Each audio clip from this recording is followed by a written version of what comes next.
Look at the faces behind him. Jose Mourinho. See where they play, how they play, if they play. The serial winner who turned toxic. Ole Gunnar Solskjaer. Now, because he's top, and that's they'll be fine. The legend who ran on nostalgia. Erik ten Hag. I think we won after City the most trophies in English football, so I'm sorry for you. The disciplinarian who lost the dressing room. And finally, Ruben Amorim. I came here to be the manager of Manchester United, not to be the coach. The tactical zealot who refused to adapt. This isn't just a list of names, it is a graveyard. Manchester United has become the place where reputations go to die. A black hole that swallows the brightest managerial minds in Europe. So when Michael Carrick walked out of the tunnel at Old Trafford, the narrative was already written. They told us this was Groundhog Day. They told us he was just another interim, a safe pair of hands to keep the seat warm until the summer. They told us the board was already on the phone with Luis Enrique and Thomas Tuchel, lining up the next big project. Carrick was supposed to be the palate cleanser. He was supposed to smile, wave to the fans, and quietly step aside in May. But then, 90 minutes of football changed everything. What happened against Manchester City wasn't just a derby win. It wasn't just a new manager bounce. It was a complete and total refutation of the last 14 months of failure. What did I just watch? United might be back. We watched a team that looked terrified of Wolves suddenly treat the great Manchester City players like training cones. We saw a tactical masterclass that didn't just beat Pep Guardiola, it outsmarted him. And as the final whistle blew and Sir Alex Ferguson stood up in the director's box, clapping with a smile we haven't seen in years, the uncomfortable truth started to dawn on everyone. The board didn't hire Michael Carrick to save the club, they hired him to buy time. But by accident, or perhaps by destiny, they might have stumbled upon the only man who can actually fix this mess. This isn't a story about a caretaker. This is the story of how Michael Carrick became the chosen one. To understand why this moment feels so different, we have to be honest about the chaos that led us here. We have to talk about the wreckage of Ruben Amorim. When Amorim was sacked 2 weeks ago, the official statement spoke about mutual consent and results. But the truth is far uglier. The sacking of Ruben Amorim wasn't a football decision. It was a panic attack by a board that has lost control of the steering wheel. Let's look at the timeline. If Ineos and the board had doubts about Amorim's style, if they truly believed his 3-4-3 system was incompatible with the Premier League, they had the perfect opportunity to pull the trigger last summer. Real purpose, and Brennan Johnson has got it in! Spurs have liftoff in Bilbao! The Europa League final loss to Spurs was humiliating. It exposed every flaw in his rigid system. That was the moment to make a change. Instead, they turned a blind eye. They gave him a vote of confidence they didn't really mean. He needs to demonstrate that he's a great coach over 3 years. Football's not overnight. No. They let him start the season, but they refused to fully back him in the market. The reports leaking out now paint a picture of a boardroom in civil war. You had Jason Wilcox, the technical director, pleading for a switch to a 4-3-3. You had Sir Jim Ratcliffe, a man who knows petrochemicals but not pressing triggers, reportedly descending into the dressing room to offer opinions on formations. You had Dan Ashworth looking for Premier League proven talent, while Christopher Vivell pushed for data-driven prospects. Too many voices, no clear plan. Amorim, for all his faults, was at least consistent. He told them from day one, I play a back three, that is who I am. Yet, for 14 months, the board tried to bully him into changing his identity. They signed players who didn't fit his system and then acted surprised when the system failed. The disconnect was total. The board viewed Amorim as a stubborn employee. Amorim viewed the board as amateurs, interfering with his beliefs. When he finally snapped in that meeting at Carrington, refusing to compromise his principles one last time, his exit was inevitable. No, guys, I just want to say that I came here to be the manager of Manchester United, not to be the coach. But here is where the story gets complicated, because while Amorim failed on the pitch, we have to give him credit for something crucial. He didn't leave Michael Carrick a toxic wasteland. He left him a blank slate. We cannot forget the bomb squad. When Amorim exiled Marcus Rashford, Antony and Jadon Sancho, he was doing the dirty work that nobody else dared to do. He looked at the dressing room and decided that talent without discipline was worthless. It was a brutal, possibly suicidal career move, but it purged the rot.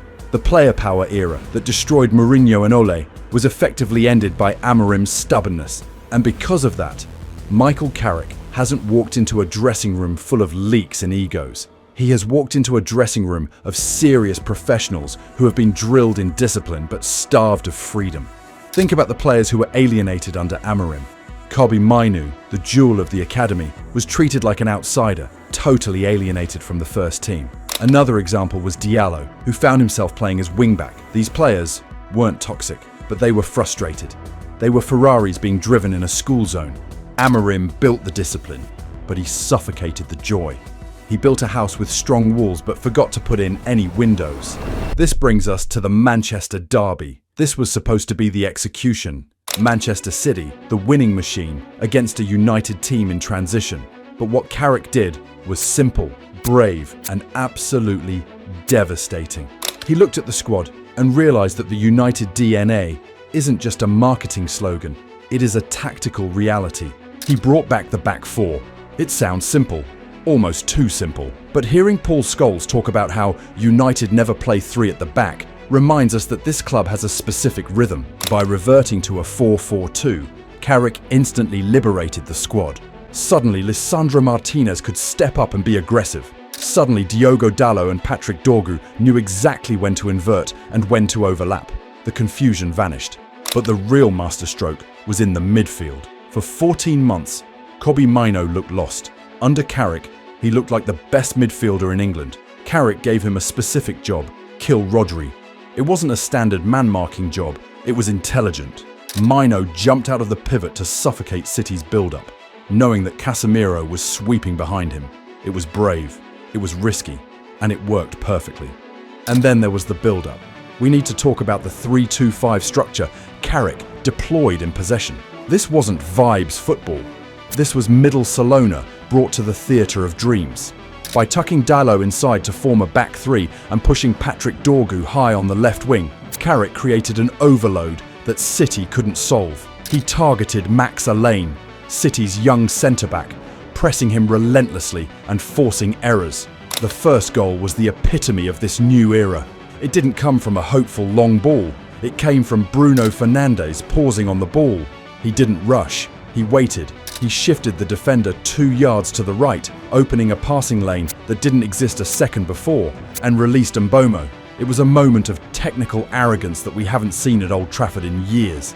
It was a message: we are not scared of you anymore. When Matheus Cunha drove through the flanks of City's defence for the second goal, it wasn't just a goal, it was an exorcism. The cowardly football of the Amorim era was gone. The fans weren't just cheering a win, they were cheering the return of their identity. For the first time in a decade, the players looked like they were having fun. They looked like they believed in the plan. And most importantly, they looked like Manchester United. This victory creates a massive, beautiful problem for the board. We know the plan. We know that Jason Wilcox and Omar Barada are obsessed with best in class. They want the glossy name. They want the manager who wins the tactical Twitter threads. The plan was always for Carrick to be the bridge, a safe pair of hands to get them to the summer so they could hire a name like Luis Enrique or Thomas Tuchel. They favoured Carrick because Carrick accepted the interim title without complaint. He didn't demand a long-term contract. He didn't play politics. He just said yes. To the board, that makes him a convenient placeholder, but they have severely underestimated him. They have forgotten that this is the man who sat next to Sir Alex Ferguson. They have forgotten that this is the man Jose Mourinho called a proper man. They have forgotten that at Middlesbrough, he took a relegation-threatened team and turned them into the highest scorers in the league. Carrick is a Trojan horse. He has entered the building under the disguise of a temporary fix, but he is performing like a permanent solution. Every game he wins, every tactical masterclass he delivers, makes the board's summer plan look more ridiculous. How can you justify spending £200 million on a new manager's project when you have a guy in the dugout who is beating Pep City with the current squad? The board is trapped. If they stick to their plan and hire a big name in the summer, they risk a riot from the fans who have finally fallen in love with their team again. If they give it to Carrick, they risk falling in the same cycle again. It is the ultimate irony. The incompetence of the board has accidentally led them to the perfect appointment, or perhaps to the start of a new cycle of decline. Let's be clear, this isn't just about one game. This is about the trajectory. We have seen new manager bounces before. We saw it with Ole. We saw it with Ten Hag after the Liverpool win. But this feels different. It feels different because it is built on substance, not emotion. Ole won games because the vibes were good. But plus the vibes, Carrick has an elite tactical mind. He has taken the defensive solidity of the Amorim era and combined it with the attacking freedom of the Ferguson era. He has proven that you don't need to be a tyrant to command respect. You just need to be competent. The players aren't running through brick walls for him because they are scared of him. They are running because, for the first time in years, they know exactly where they are supposed to stand. There is a poetry to this. Michael Carrick was the silent guardian of Manchester United's midfield for 12 years. He was the player who never sought the spotlight, the one who cleaned up everyone else's mess so the stars could shine. Now, he is doing the exact same thing as a manager.